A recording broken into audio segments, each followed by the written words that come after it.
Hi, welcome to Cardiac MR Simplified at www.mricardiac.com. We're now more than 2.5 years or 3 years old almost. And a lot of credit to my colleague, Dr. Priya Chudkar, who does a post every week, and I do once a month. So this is my post, 155th case titled Early Darkness. So this is a 53-year-old with a thrombotic occlusion of the LAD one day after myocardial infarction. That's the angio was done a day after. And then nothing was done. I think the patient refused intervention, so the CMR was done 8 days later.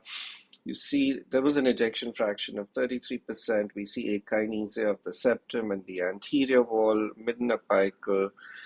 But the interesting thing is that on the early enhanced images obtained a minute after the injection, you see a completely dark area in the LAD territory, and it's transmural. But 3 minutes later on the 4-chamber, you start seeing subtle enhancement within this. And then 4 minutes later on the 2-chamber, you can see some mid-myocardial and epicardial enhancement in that same area. So as time passes by, we're seeing that the black area is filling up, and then the late CAD images show a classic transmural infarct in the LAD territory, but you still have some subendocardial low signal here, which is persistent across the three planes. The T2 star in the anteroseptal segment shows signal loss here. You can see that really well with a T2 star of 13 milliseconds. So what are we seeing? We're seeing an acute LAD infarct about 8 days old with systolic dysfunction. We're seeing this area being extremely dark on the early enhanced images. Then there is creeping enhancement with residual dark areas of microvascular obstruction in the subendocardial segments, where there is intramyocardial hemorrhage as seen on the T2 star. And so we have a case where you have MVO and IMH both, and I'd done this earlier as well, almost 2 years ago, where I looked at a case where you could see obvious areas of thrombi and hemorrhage within.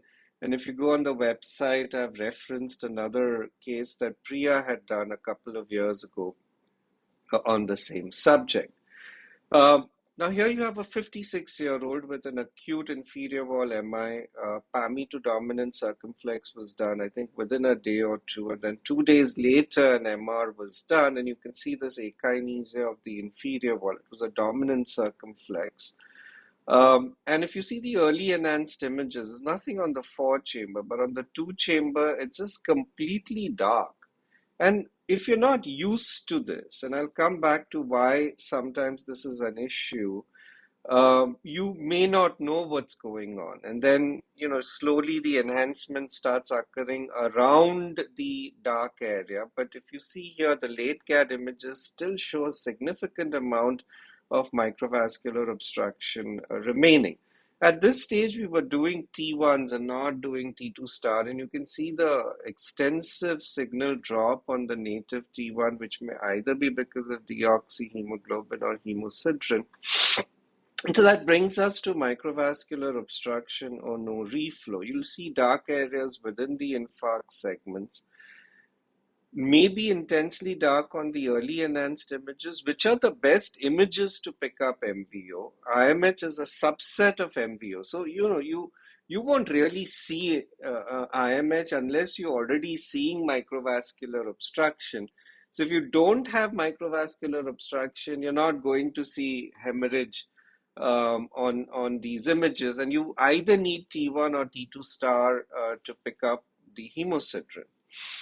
Now, you need to report MVO and IMH in acute infarct settings. And let's say you don't want to do additional sequences like T1 or T2 star and not look at IMH, at least MVO, because they are independent predictors of prognosis, and they also occur following reperfusion. So the second case was likely reperfusion injury. The first case hadn't been interfered with. But more importantly, and this is what I'm coming back to, now that more centers are doing cardiac MR and quite a few of them come back for an opinion, everybody seems to want to do a rest first pass. I don't know why. What value does it have in these settings? I do not understand. But it's like a meme that everybody just wants to follow a set protocol. And in that, then there are no early enhanced images. So you finish the first pass and then you wait till the late CAD. And that means that you're losing out on the information that the early enhanced images will give. And that will be of MVO, sometimes early enhancement with myocarditis, and the presence of thrombus or not. So early enhanced images have a role to play and they should be done, and we can then pick up all of these things. But importantly, please pay attention to MVO and IMH, and if not IMH, at least MVO, and report it, right? That's important. That's the link tree to all my posts.